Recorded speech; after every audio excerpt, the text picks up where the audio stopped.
Magandang araw mga kasimpleng buhay! Sa videong ito ay ituturo ko po ang mga simpleng paraan ng pagtatanim ng kamatis.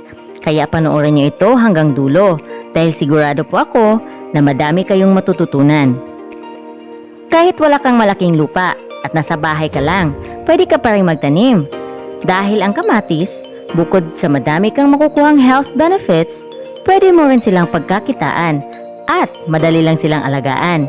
Kaya tara, simulan na natin. Ang unang step na gagawin natin ay magpunla o sowing. Sa pagpupunla ay meron tayong dalawang options. Ang unang option ay magpunla gamit ang mga quality seeds na mabibili sa mga agri-supply stores at online stores. Kung gusto niyo namang pumili ng variety ng kamatis, i-research niyo muna kung ano ang variety na mas magandang itanim sa inyong lugar bago kayo bumili ng ipupunla. Ang ikalawang option naman ay magpunla gamit ang mismong bunga ng kamatis na hinog na mabibili naman natin sa mga tindahan at palengke. Sa pagpupunla gamit ang bunga, piliin niyo yung malaki at malusog na bunga. Tara, magsimula na tayo mapunla. Kailangan lang natin ng mga container, langgana, timba o kahit mga plastics upang ating pagpupunlaan. Pwede na tayong bumili ng pagpupunlaan sa mga agri-supply stores or online stores. Butasan natin ang ilalim upang hindi mabulok ang mga buto dahil sa walang malalabasan ng tubig sa tuwing magdidilig tayo. Dapat ang lupa na gagamitin natin ay buhaghag at mataba. Pwede tayong gumamit ng loam soil na mabibili sa mga agri-stores. Kung wala namang available, pwede naman tayong gumawa ng sarili nating soil mixture. Ang ipapakita ko ay iyong pagpupunla gamit ang bunga. Una, hiwain muna ito at ilagay sa ibabaw ng lupa. Tabunan ulit ito ng lupa upang hindi kainin ng insekto sa kadiligan. Pwede na namang hiwain ang hinog na kamatis. Ihawalay ang mga buto at ibilad sa araw. Kapag tuyo na, saka natin ipunla. Kapag nagsimula ng tumubo ang mga seeds, siguraduhin natin na nasisikatan sila ng araw. Iwasan din natin ang overwatering dahil baka mabulok ang mga ugat ng seedlings.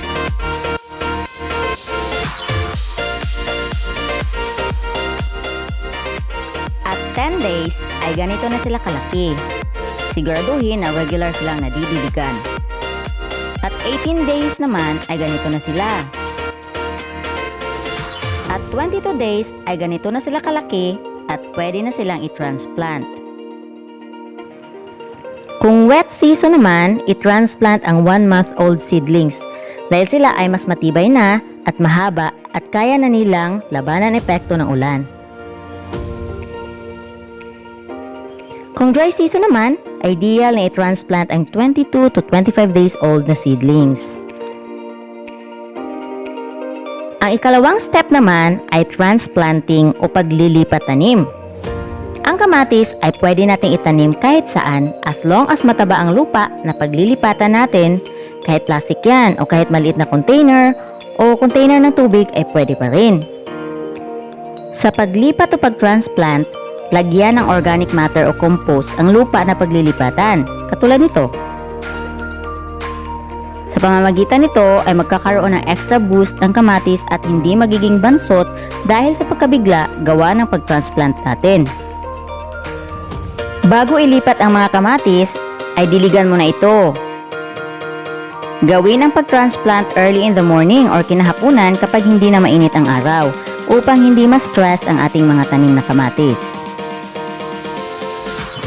Ingatan na hindi madisturbo at masira ang mga ugat ng mga kamatis sa pagtransplant upang hindi maapektuhan ang kanyang paglaki. Gumawa ng maliit na butas sa lupa. Ibaon ang isang kamatis sa bawat butas at tabunan ng lupa. Pagkatapos ay diligan.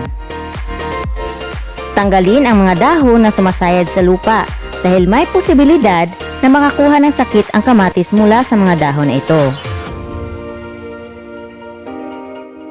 Ang ikatlong step naman ay fertilizing the plants o paglalagay ng pataba. Meron tayong dalawang pagpipilian kung ano ang ilalagay nating pataba. Una, yung tinatawag na commercial fertilizer. Ito yung synthetic na padaba at may halong chemical. Mag-apply ng 2.5 grams or kalahating kutsarita ng triple 14 at urea sa bawat puno ng kamatis 14 days after transplanting. Huwag kayaang dumikit ang pataba sa mga kamatis dahil maaaring masunog ito at mamatay, katulad nito. Ulitin ang paglalagay ng pataba pagkalipas ng 2 linggo. Pagkalipas naman ng 42 days after transplanting, ay mag-apply ng mga 2.5 grams na 0060 o potash upang matulungan ang kamatis sa kanyang pamumulaklak at pagbunga. Ulitin ulit ito every 2 weeks na may kasamang triple 14. Ang pangalawang option naman ay gumamit ng organic fertilizer. Ang organic fertilizer ay makukuha natin mula sa mga dumi ng hayop katulad ng manok, baka, kalabaw, baboy at marami pang iba. Maaari rin natin itong makuha sa mga compost. Kung wala namang available na ganito sa inyo ay pwede naman itong mabili sa mga agri-supply sa inyong lugar at sa mga online shops. Pwede niyong ibaon ang organic fertilizer malapit sa bawat puno ng kamatis o maaari ring diretsong ilagay sa puno. Diligan ito pagkatapos. Step 4. Growing your plants. Sa step na ito ay maipapakita natin kung paano natin inaalagaan ang ating mga tanim upang tayo ay makapag-harvest ng maraming bunga. Kailangan laging diligan ang kamatis. Kung mainit ang panahon, 2 beses sa isang araw. Ideally, diligan ang mismong puno ng kamatis upang maiwasang mabuo ang mga mildew sa mga dahon na isang uri ng fungi na nakakasira ng mga pananim. Maaari ring maglagay ng compost sa puno ng kamatis once a week upang dumami ang kanyang bunga. Kapag mataas ng kamatis ay kailangan nating maglagay ng support upang maiwasang mabali ang puno at ang mga sanga. Malambot kasi ang mga sanga ng kamatis, kaya kailangan talaga nila ng tamang suporta upang tuloy-tuloy ang kanilang paglaki at pag-produce ng bunga. Mayroong iba't ibang paraan ng pag-stake ng kamatis. Pwedeng gumamit ng post or poles tulad ng kawayan, tomato cages, trellis, at spirals. Depende na sa inyo kung alin ang mag-work para sa inyo. Ang susunod naman ay tomato pruning. Ginagawa ito sa pamamagitan ng pagtanggal ng mga sucker shoots o maliliit na sanga at mga dahon na nasa ibaba upang ang nutrients ay nakafocus sa pagpuproduce ng bunga instead na sa mga dahon at sanga mapunta. At pwede din tayong maglagay ng supplemental fertilizer tulad ng foliar fertilizer kapag nagsimula ng mamulaklak ang kamatis. Nakakatulong kasi ito sa pagpapadami ng bulaklak kaya dadami din ang bunga. Ispray nyo lang sa mga dahon at sanga ng kamatis ang fertilizer solution upang mapadami nito ang mga bulaklak at bunga. Pwede kayong gumawa ng ganito. Ito yung tinatawag na fermented fruit juice. Sobrang effective nito at ang kagandahan nito, hindi siya makakasira sa kalikasan dahil ito ay organic. Ituturo ko sa inyo kung paano gawin yan sa susunod kong mga video. Ang ikalimang step ay pest control. Merong iba't ibang uri ng insekto na maaaring sumira sa mga tanim na kamatis at magdudulot ng mga sakit dito. Ngunit, paano natin malalaman na mayroon na palang mga insekto ang ating mga tanim? Ito ang mga kadalasang sinyales na mayroon na palang mga insekto ang ating mga pananim. Una, ang dahon o bunga ay may mga butas o di kaya parang may kumain dito, gaya nito. Pangalawa, kapag may nakita kayong itlog, larvae o mga uod na malapit sa tanim. At pangatlo, ang mga tanim ay unti-unting nawawala ng dahon. Ang pinakamabisang gawin ay umaksyon agad bago pa magkaroon ng matinding infestation.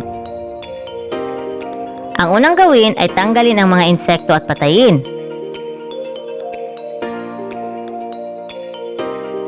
Tanggalin din ang mga infected na dahon at tanim upang hindi na makahawa pa sa iba. Hanggat maaari ay huwag gumamit ng commercial insecticides maliban na lamang kung talagang kinakailangan, dahil ito ay makakaepekto sa mga good pollinating insects katulad ng mga bubuyog.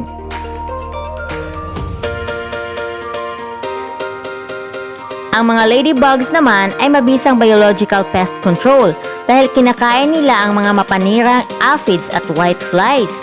Ngunit mag-ingat din dahil ang mga ladybug ay halos kasing mukha lang ng mga mapaminsalang lady beetles, katulad ito. Gumamit lamang ng mga organic pesticides. Mag-spray sa gabi or late afternoon upang hindi agad matuyo ang solution.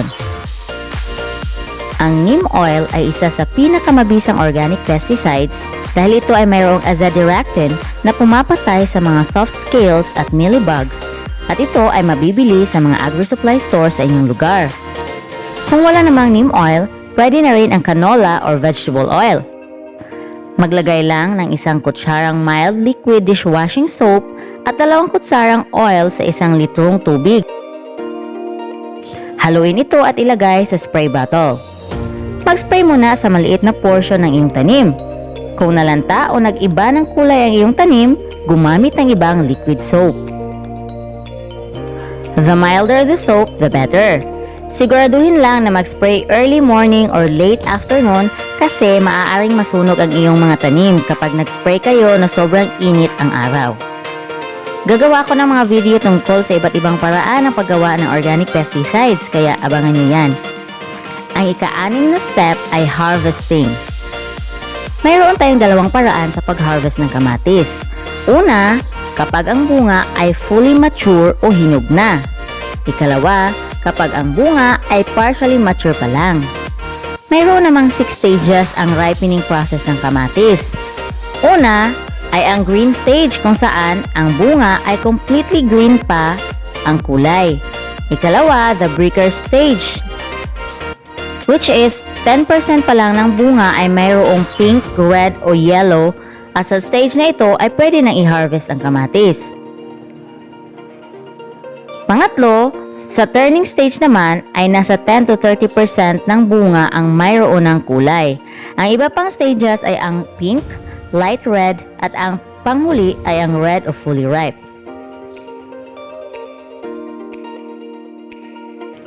Sana po ay may natutunan kayo sa video ito, at kung meron, paki-share naman po ng video ito upang mas madami pa ang mga taong matuto. Paki-like na rin ang page na ito at paki-subscribe sa aking channel upang maging updated kayo sa iba ko pang mga educational and informative videos. Maraming salamat! Enjoy learning and happy planting mga kasimpleng buhay!